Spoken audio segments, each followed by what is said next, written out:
یہ China radio international کی Urdu service ہے۔ بیجنگ اسٹوڈیو سے اب تک کی اہم خبروں کے ساتھ میں ہوں زبیر بشیر۔ سب سے پہلے خاص خبروں کا خلاصہ۔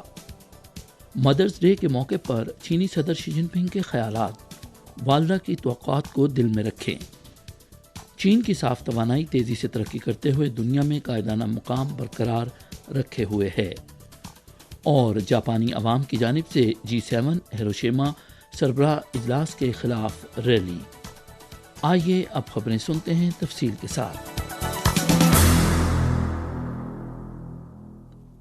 چینی صدر شی جن پنگ کی والدہ چیشین نے ان کے بچپن کی تعلیم میں اہم کردار ادا کیا۔ شی جن پنگ کے رہنما کا عہدہ سنبھالنے کے بعد چیشین اکثر انہیں خط لکھ کر ایمانداری اور دیانتداری سے کام لینے کے لیے بتاتی رہیں۔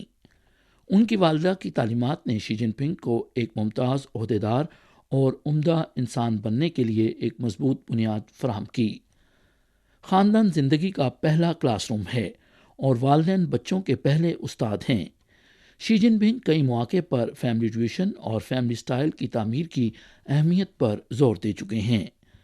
دسمبر 2016 میں پہلے قومی مہذب خاندان کے نمائندوں سے ملاقات کے دوران شی جن پنگ نے اس بات پر زور دیا تھا کہ بچوں کو کم عمری سے ہی عمدہ اخلاقی تصورات دینا ضروری ہے۔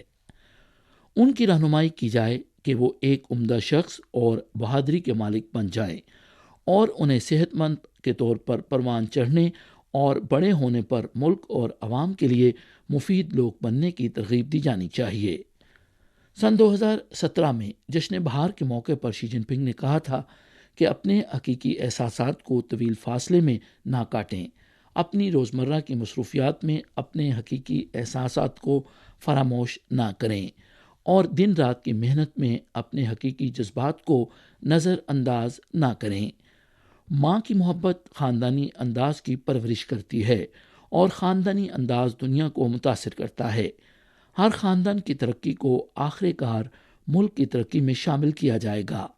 ہر خاندان کے ذریعے پیدا کردہ اقدار یقینی طور پر چینی قوم کی عظیم احیا کی طاقت میں ضم ہو جائیں گی۔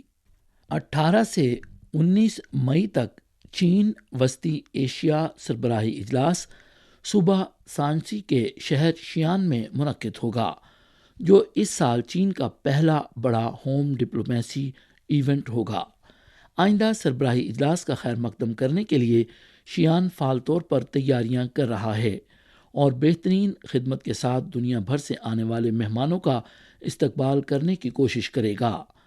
شہر میں خدمات کے مختلف شعبے، جن میں ٹیکسی سروس، ٹرین اسٹیشن اور دیگر شعبوں کے ارکان فعال طور پر تیاریوں میں مصروف ہیں۔ شمال مشرقی برازیل کے شہر فورٹالیزا اور چین کے جنوبی ساحلی شہر شامن کے نمائندوں نے 12 تاریخ کو فورٹالیزا میں جڑواں شہر بننے کے معاہدے پر دستخط کیے، جس سے باضابطہ طور پر جڑواں شہروں کا رشتہ قائم ہوا۔ ریکیف میں چینی قونصلر جنرل کے ڈپٹی قونصل جنرل وانگ کے نے اپنے خطاب میں کہا کہ شامن اور فورٹالیزا دونوں برکس سربراہ اجلاس کے میزبان شہر ہیں، اور برکس تعاون کے فریم ورک کے تحت چین اور برازیل کے درمیان مقامی تبادلوں کا نمونہ ہے۔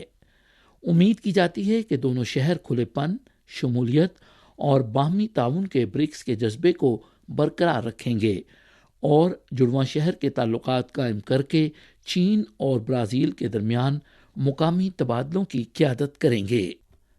China national clean energy development and conservation summit forum کے مطابق چین کی صاف توانائی تیزی سے ترقی کرتے ہوئے دنیا میں ایک قائدانہ مقام برقرار رکھے ہوئے ہے۔ چین کے اسٹیٹ گرڈ کے اعداد و شمار کے مطابق 2022 کے اختتام تک چین کی صاف توانائی سے بجلی پیدا کرنے کی صلاحیت کل پیداواری صلاحیت کے 49.6% تک پہنچ گئی، اور بجلی کی پیداوار کل پیداوار کا 36.2% رہی۔ خاص طور پر ہوا سے چلنے والی فوٹو وولٹک نئی توانائی کی نئی تنصیب شدہ صلاحیت 125 ملین کلو واٹ تھی، جس میں لگاتار 3 سال سے مسلسل اضافہ ہوا، اور یہ 100 ملین کلو واٹ سے تجاوز کر گئی، جو ایک نیا ریکارڈ ہے۔ نئی توانائی کی پیداوار پہلی بار 1 ٹریلین کلو واٹ سے تجاوز کر گئی۔ اس صلاحیت میں سال بہ سال 21% اضافہ ہوا اور نئی بجلی ملک میں شہری اور دیہی رہائشیوں کی مجموعی گھریلو بجلی کی کھپت کے قریب تھی۔ نیشنل انرجی ایڈمنسٹریشن کے اعداد و شمار کے مطابق عالمی نئی توانائی کی صنعت کی توجہ مزید چین کی طرف منتقل ہو گئی ہے اور چین میں تیار کردہ فوٹو وولٹک ماڈیولز اور ونڈ ٹربائن جیسے کلیدی اجزاء عالمی مارکیٹ شیئر کا 70% ہیں۔ اس وقت چین کی قابل تجدید توانائی کی ترقی نے عالمی کاربن اخراج میں کمی میں مثبت کردار ادا کیا ہے۔ 2022 میں مجموعی اخراج میں 2.83 بلین ٹن کی کمی واقع ہوئی، جو اسی عرصے میں قابل تجدید توانائی پر منتقلی کے بعد عالمی سطح پر کاربن اخراج میں ہونے والی کمی کا تقریباً 41% ہے۔ یہ آب و ہوا کی تبدیلی کے عالمی رد عمل میں ایک فعال اور اہم شراکت بن گیا ہے۔ جاپان کے شہر ہیروشیما میں گروپ آف 7 G7 کا سربراہی اجلاس ہونے والا ہے۔ جاپانی وزیر اعظم فومیو کیشیدا نے 13 تاریخ کو ہیروشیما میں سربراہ اجلاس کی تیاریوں کا جائزہ لیا۔ G7 ہیروشیما سربراہ اجلاس کے خلاف ہیروشیما میں لوگوں نے ریلی نکالی۔ ریلی میں شریک تقریباً 200 افراد نے شدید بارش کے باوجود احتجاج جاری رکھا اور نو G7 سمٹ جیسے نعرے لگائے۔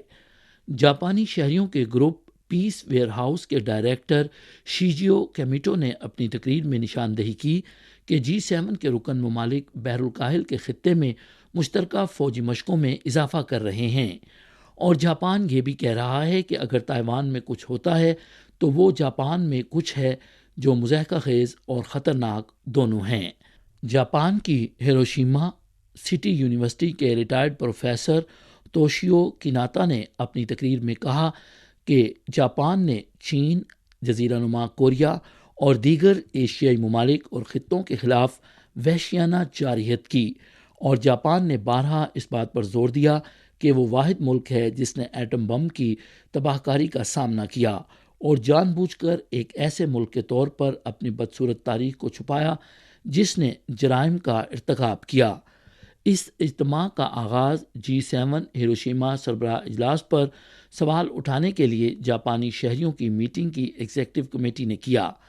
اجلاس کے دن جاری ہونے والے اعلامیے میں نشاندہی کی گئی کہ G7 ہیروشیما سربراہی اجلاس آزادی اور جمہوریت کے جھنڈے تلے فوجی اتحاد کے تصور پر عمل کرتا ہے، اور یہ کہ سربراہی اجلاس کا خلاصہ ایک ایسا اجلاس ہے جس میں G7 کے رکن ممالک کی بڑی طاقتیں دوسرے ممالک کو اپنے خیالات پر عمل کرنے پر مجبور کرتی ہیں۔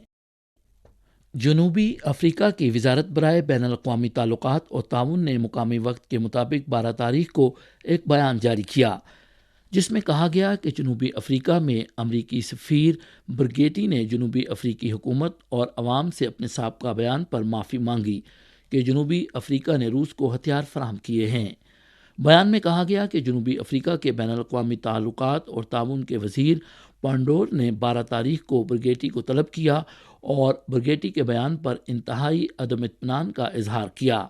برگیٹی نے 11 تاریخ کو ایک پریس کانفرنس میں کہا کہ ایک روسی جھنڈے والا مال بردار جہاز گزشتہ سال دسمبر کے اوائل میں جنوبی افریقہ میں کیپ ٹاؤن کے قریب ایک فوجی بندرگاہ پر رنگر انداز ہوا، اور امریکہ کو یقین تھا کہ مال بردار جہاز ہتھیار اور گولہ بارود لوڈ کرنے کے بعد واپس آ گیا تھا۔